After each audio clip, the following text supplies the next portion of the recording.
Daily. Taste the Daily. Hariharan sir தொடர்ந்து எதிர்க்கட்சி தலைவர் ஃபெயிலியர் மாடல் ஆட்சின்னு குறிப்பிடுறாரு. இது நீங்கள் எப்படி உங்களோட கருத்து என்ன இருக்குது? 4.5 வருஷமாக இந்த திமுக ஆட்சி நாட் ரீச்சபிள் மோட்லேயே இருக்காங்க. இன்னைக்கு ஆட்சி முடிகிற தருவாயில் ஸ்விட்ச் ஆஃப் மோடுக்கு திமுக மாறிடுச்சு. அது ஒன்றும் அதிசயம் இல்லை. இன்னொன்று 5 ஆண்டுகளும் எங்கெங்கெல்லாம் கூட்டம் சேருதோ, பெரிய அளவில் எங்கெல்லாம் மக்கள் சேர்றாங்களோ அங்கெல்லாம் விபத்து நேரிடுதா இல்லையா, அங்கெல்லாம் மரணம் ஏற்படுதா இல்லையா? இதற்கெல்லாம் யார் காரணம்? சரியான காவல்துறையை சொல்லணும், சரியான இடத்தை தேர்வு செய்து அனுமதி கொடுக்கணும். காவல்துறையினுடைய வேலை என்ன, அரசாங்கத்தினுடைய வேலை என்ன? எதுவுமே தெரியாமல் இட்டுக்கட்டி பேசி சமாளித்து பேசி சால்ஜாப்பு பண்ணி அரசு தரப்பில் என்ன சொல்கிறாங்கன்னா, நாங்கள் ஏற்கனவே ஒரு 2 நாளைக்கு முன்னாடி இங்கே வந்து ஏடிஎம்கே அவங்க பொதுச் செயலாளர் வந்து இங்கே பிரச்சாரம் பண்ணார், அங்கே எந்த நிகழ்வும் ஏற்படலை. இப்போ தாவேக்கா எங்க அனுமதி கேட்டுச்சு? அவங்க அனுமதி கேட்ட இடத்துல திரு உதயநிதி ஸ்டாலின் மீட்டிங் போயிருக்காரா இல்லையா? அந்த இடத்தை மறுக்கிறதுக்கான காரணம் என்ன?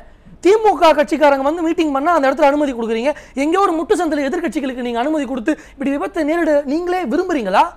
பிரச்சனை வந்து அந்த பிரச்சனைக்கு நீங்களே கண் துடைக்கணும்னு நாடகம் போடுறீங்களா? இவர் காலையில் 11 மணிக்கு வீடியோ போடுறதுக்காக 41 பேர் சாகணுமாங்க, 43 2 கர்ப்பிணிகள் இறந்துருக்கிறாங்க. இதெல்லாம் எங்க போய் பதில் சொல்றது? வருஷம் நான் பட்டியலிடுறேன். 2022 தஞ்சாவூர்ல தேர் விபத்து 11 பேர் இறக்குறான். 2023 இதே மாதிரி கள்ளச்சாராயம் மரண கள்ளச்சாராயம் இதுல ஒரு 20 பேர் இறக்குறான். அது 2024 68 பேர் இறக்குறாங்க. 2024 5 பேர் எங்க ஃப்ளைட்டோடைய அந்த இதுல அப்பாவும் பையனும் ஜாலியாக உட்காந்துருக்காங்க ஏசி போட்டு, அங்க ஏழை மக்கள் இறந்து போறான். இதே தொடர்ச்சியா பாருங்க, இவங்க விபத்துன்றாங்க. இது அலட்சியம். இது விபத்து எப்படின்னு நீங்க சொல்வீங்க? ஒரு ஆட்சி, ஒரு நிர்வாகம், மக்களுக்கு நீங்க வந்து இப்படி வன்மத்தை கக்கக்கூடாது. இப்போ விஜய் மேல கோபம் இருக்கா, அவரே சாடுங்க, அவரை பத்தி பேசுங்க. கூட்டத்தை வர வச்சு ஏதாவது அசம்பாவிதம் நடக்கணும்னே முடிவு பண்ணி வேலை செய்யறீங்களா? இன்னொன்னு நான் கேட்கிறேன், திமுக ஆட்சி ஊரெல்லாம் சவால் விடுறீங்களே, 4.5 ஆண்டு திவாலாட்சி நடத்தக்கூடிய நீங்கள் சவால் விடலாமா?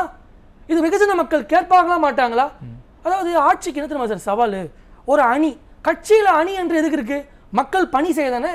ஆனா ஒவ்வொரு அணி நிர்வாகியை பாருங்க, மாணவர் அணி நிர்வாகி பாலியல் குற்றச்சாட்டு செய்வாங்க, மகளிர் அணி நிர்வாகி செயின் எடுத்துட்டு எனக்கு திருடுறது ரொம்ப பிடிக்கும்னு சொல்லுவாங்க.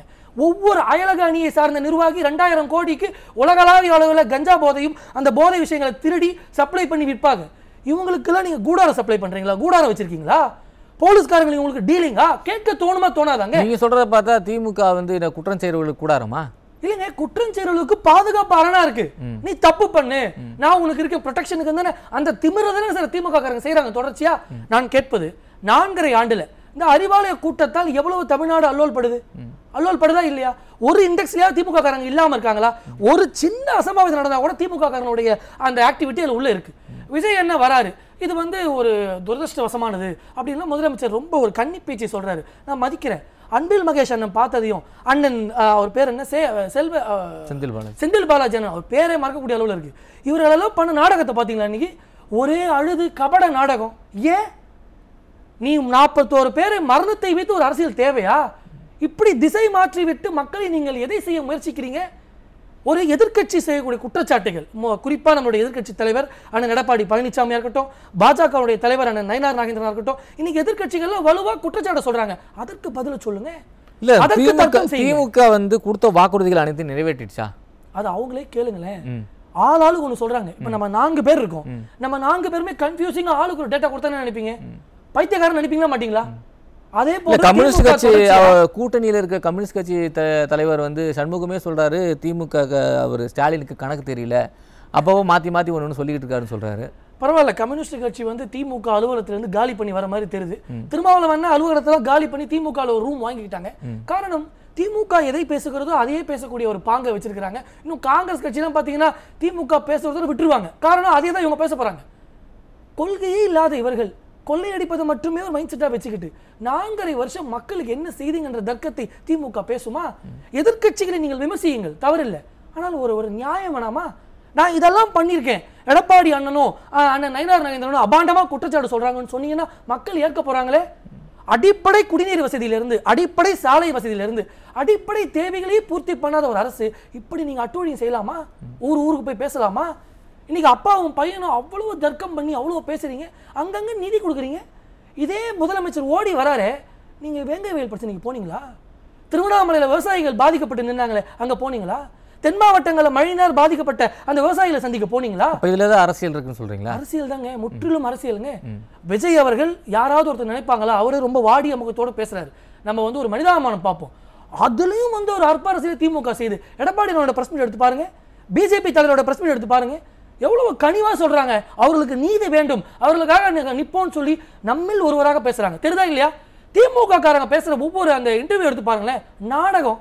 எழுதி வச்சதெல்லாம் பேசுறதுக்கு ஒரு பேச்சா? எந்த தலைவரும் நினைக்க மாட்டாங்க சாகணும்னு. யாரும் நினைக்கல, திமுக நினைக்குது. பொதுமக்களுக்கு புரியுதா இல்லையா? பொதுமக்கள் அதை கேட்கிறாங்களா இல்லையா? எங்கேயுமே நடக்காத சம்பவம் கரூர்ல ஏன் நடக்குது?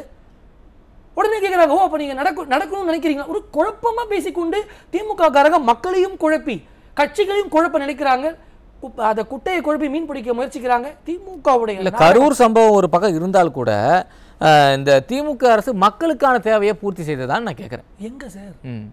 சிம்பிளான விஷயம், அடிப்படை விஷயங்களை மக்களுக்காக அவங்க பூர்த்தி செய்ய விரும்பல சார். உங்களை ஏழ்மையில் வைத்துக் கொள்ள விரும்புகிறார்கள், உங்களை வறுமையில் வைத்துக் கொள்ள விரும்புகிறார்கள். அப்பதானே நீங்க அவங்களை தேடி வருவீங்க. மனு கொடுத்து அடி வாங்கி போவோம். நம்மளை அடிக்க, நம்மளை ஒடுக்க, நம்மளை எப்படி சொல்றது, நம்மளை இருட்டடிப்பு செய்வதற்கு இந்த திமுக எல்லா விதமான ஸ்டாட்டிஸ்டிக்ஸும் எடுத்து செஞ்சுக்கிட்டு இருக்காங்க. உங்களை மேம்படுத்தி விட்டால், நீங்கள் வாழ்வில் உயர்ந்து விட்டால் திமுகவை ஏன் ஓட்டு போட போறீங்க?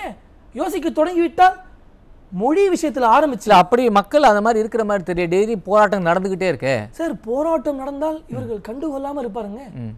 திமுகவுடைய டேட்டா என்று ஒன்று கேட்டு பாருங்க, நமக்கெல்லாம் டாட்டா சொல்லுவாங்க. இது அவங்களுக்கு ரொம்ப பிடிச்ச ஒரு விஷயம்.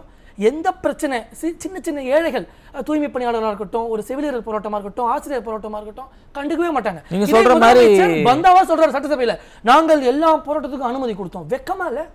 5 ஆண்டு ஆட்சி பண்ணி போராட்டத்துக்கெல்லாம் நாங்க வந்து அனுமதி கொடுத்தோம். போராட்டம் நடக்காமல் அவர்களை பார்த்து கொண்டோம் என்று சொன்னால்தான் அது ஒரு ஆட்சி, அது ஒரு அரசு. நீ எல்லாரையும் போராட விட்டுட்டு நான் அதற்கு அனுமதி கொடுத்தேன், என்ன ஒரு வெட்டி பந்தா இது? அப்பாவிற்கும் பையனுக்கும் சம்பாதிப்பதை தாண்டி இருக்கக்கூடிய அஜெண்டா, மக்களுக்கு மக்கள் பணத்தை, மக்கள் வாழ்வை, மக்கள் நிம்மதியை கொள்ளையடிப்பதை தாண்டிய ஒரு அஜெண்டா. இன்னைக்கு பையனை வந்து மேனேஜர் பதவி கொடுத்து பையனை ப்ரொடக்ஷன் கம்பெனிக்கு ஆளாக்கி குடும்பத்தை வளர்த்து அழகு பார்க்கக்கூடிய இவர்கள் இங்க இந்த தமிழகத்தில் உள்ள ஒவ்வொரு குடும்பத்தையும் காக்குவதற்காக தேசிய ஜனநாயக கூட்டணி பாடுபடுது. எடப்பாடி பழனிசாமி சுற்றுப்பயணம் போறாரு, தலை சுத்தி நிக்கிறாங்க திமுக காரங்க. எள்ளி நகையாடிய காலமெல்லாம் போயிருச்சு. இன்னைக்கு சாமானியர் ஆட்சி தேவைன்னு சொல்லி மக்கள் விரும்புறாங்க. நான் ஒரு வழக்கறிஞர், அதிமுகவை சார்ந்தவன் இல்லை, ஒரு பொதுமக்களா சொல்றேன். மக்கள் ரொம்ப விரும்புறாங்க. எதுக்கு இந்த குடும்பத்து பிணியில் தமிழகம் இருக்கணும்? இந்த குடும்பத்தால் தமிழகம் பெற்றது என்ன? இப்படியெல்லாம் பல்வேறு கேள்விகளை வைத்தால் அவதூறை தெளிப்பது, குழப்பி விடுவது, மத்திய அரசு இழுத்துக் கொள்வது, எடப்பாடி பழனிசாமி என்ன ஒன்றும் செய்யலன்னு சொல்வது, மக்கள் எல்லாம் கேட்கிறாங்க. சரி, அவங்க எல்லாம் செய்யாம இருக்கட்டும், அவங்க செய்யலன்றதுனாலதான் உங்களை ஆட்சி கொண்டு வந்திருக்கும். திரும்ப திரும்ப அவங்க மேல பழி போறதுல உங்களுக்கு என்ன நோக்கம்? இல்ல, எதிர்க்கட்சி செய்தது என்ன? இல்ல, எதிர்க்கட்சி தலைவர் வந்து 7.5% நீட்டுக்கு அரசு பள்ளி மாணவர் கொடுத்தாரு. இவங்க அதை ரத்து செய்யறாங்க, அதை கூட செய்யலையே இவங்க. ஒரே வினாடிங்க, நீட்டு தேர்வுக்கு அந்த எடப்பாடி பழனிசாமி என்ன உள்ஒதுக்கீடு தராரு. அவர் நீட்டை கொடுத்தா இவங்க நீட்டுக்கிட்டு பேசுவாங்க, வாய் நீட்ட நாங்க தான் கொடுத்தோம். எடப்பாடி பழனிசாமி அதிமுக அரசு எதையெல்லாம் கொண்டு வந்ததோ அதையெல்லாம் வேறு வேறு பெயரை வைத்துக் கொண்டு இவங்க கட்சியில் இருக்கக்கூடிய எம்எல்ஏ பேரே வைப்பாங்க, ஒரு பிரிட்ஜுக்கு இவங்க அப்பா பேரே ஊரெல்லாம் வைப்பாங்க. ஏன் மறைந்த தலைவர்கள் இல்லையா? சுதந்திர போராட்டத்துக்காக தியாகம் செய்தவர்கள் இல்லையா? இந்த தமிழகத்துடைய வளர்ச்சிக்காக பேசியவர்கள், இந்த தமிழகத்திற்காக நின்றவர்கள் இல்லையா? எங்களை கொன்றவருடைய பேரெல்லாம் வைக்கிறீங்க. தமிழகத்திற்காக பேசியவர்கள் எவ்வளவு பேர் இருக்காங்க. எல்லா தலைவருடைய புகழை இருட்டடிப்பு செய்து, மக்கள் வாழ்வை இருட்டடிப்பு செய்து, அப்பா பையன் பேரன் கூட அம்மா கூட மருமகன், இது ஒரு ஸ்ட்ரக்சராங்க. இதற்கு இந்த பிடியில் தமிழகம் சிக்கிக்கொள்ள வேண்டுமா? இந்த நவீன உலகத்தில் படித்த இளைஞர்கள் உள்ள இந்த மாநிலத்தில் இப்படி ஒரு அநீதி நடக்கணுமா? இதை நாங்கள் ஊர் ஊரா போய் பேசுறோம்.